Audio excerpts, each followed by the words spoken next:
All right, let me just grab the next section. Okay. So, like I said, this calculation is actually in level 3 chemistry. Okay. So this is one of the equations you're going to be given on the exam. And this is what's known as the heat capacity equation. So this Q is just talking about the amount of heat energy that we have. And then in order to state how much heat energy you have, you need to think about two factors.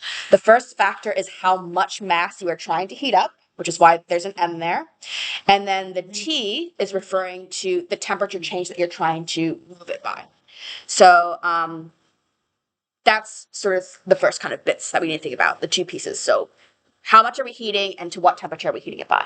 Obviously, the more mass we're heating, the more energy we're going to need, and also the greater the temperature difference, the more energy we're going to need as well. The other thing to think about is something called heat capacity. So different compounds obviously have different strengths of bonds between their particles.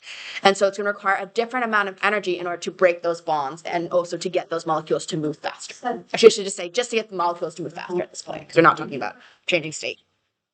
So that's what these numbers are referring to here, is the different heat capacities in order to get those molecules to start moving.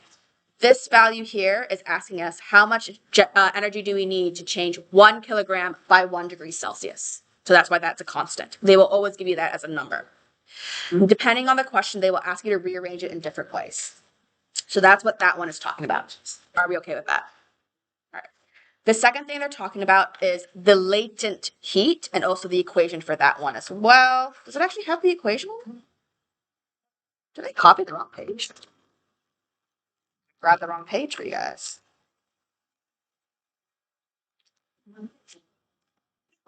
Weird. All right. Well, it's another equation. It should be on our exam question. We end at 20, guys. Still keep working. Got 8 minutes. Let me find it. Because I copied the wrong page. It is Wednesday. Okay. It would be in the CPR quiz. I hope. Yes, it is. Okay. Is it? Yes, it is. It should not look like they're right. Oh, L. Okay.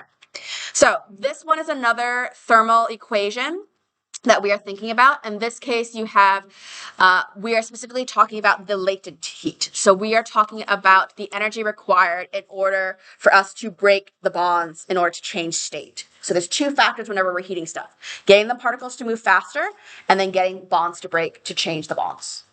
Sorry, to change the state. So that also is another form of where heat's going to go. So for that equation, you're taking, again, the mass of the substance, and then the L, which again is going to be another constant number because it's going to be talking about how much do you need in order to break those bonds there. Are we okay with that so far? So there's two equations. They're basically acting the same way.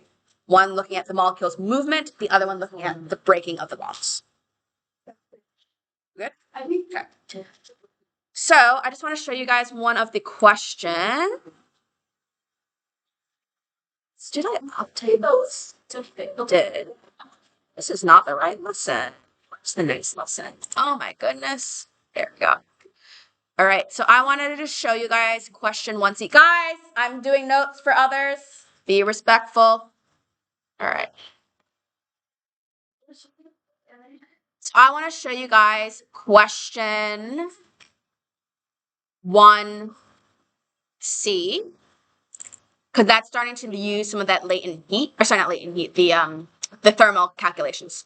So you see how in this question, this was the kinetic question, or kinetic energy question, but they stuck in a thermal question here.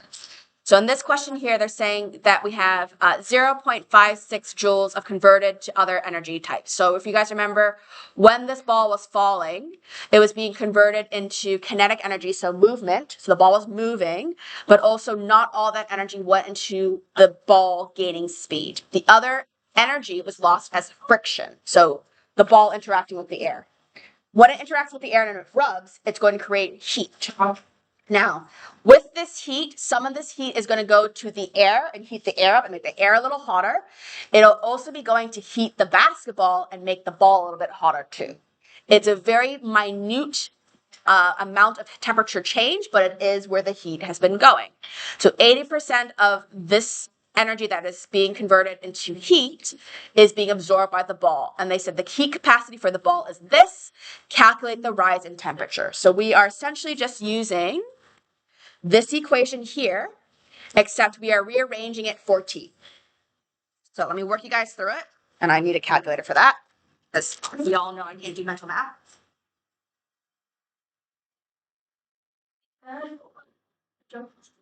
Just clear my notes. Okay.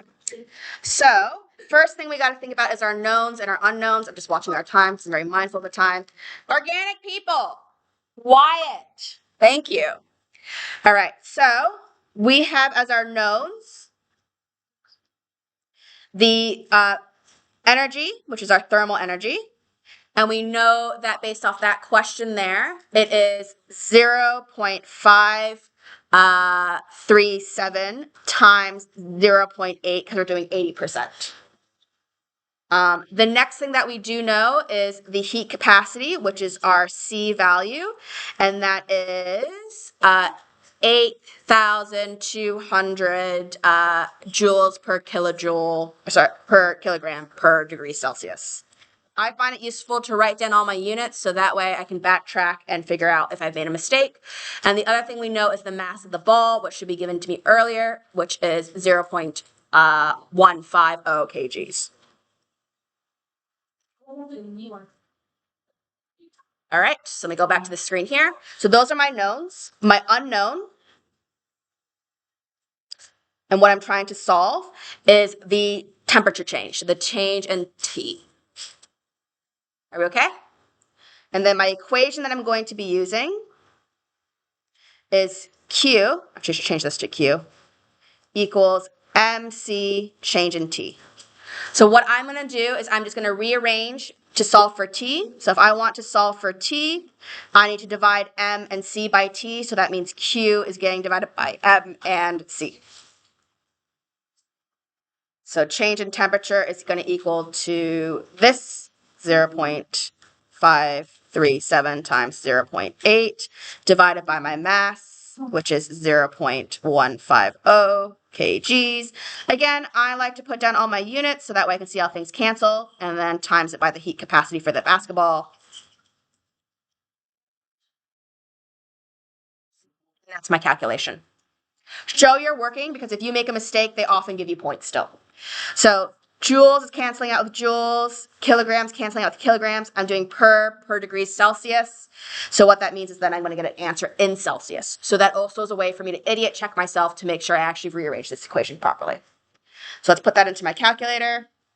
Use brackets or just do steps individually so that way you don't accidentally get an incorrect order of operations.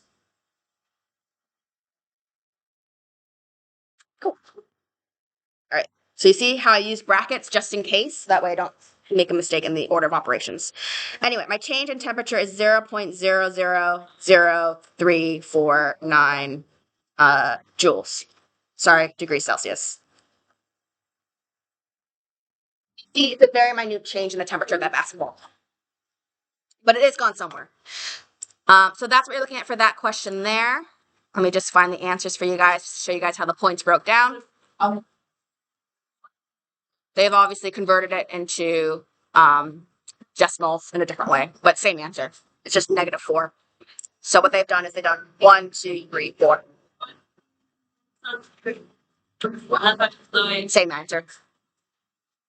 Okay. So that's how the points broke down. This is how this only went up to merit because there's only one step. The one that I put for your CPR quiz is the second question for this exam. And this one is looking at the energy change for a room. And again, you're doing the same calculation. The only thing different about this guy is you're doing a second step to calculate average power. So in order to find power, you use a, energy change equals power over change, times change in time. So you'll be able to find P because you have the energy from the first step of the calculation, and you'll find T as well because it's given in the question. Like you said, 2 minutes. Okay? So just be mindful for the second equation, you're using that one. Since this is a 2-step equation problem, it goes up to excellence. All right? And that's what we're looking at. That's us.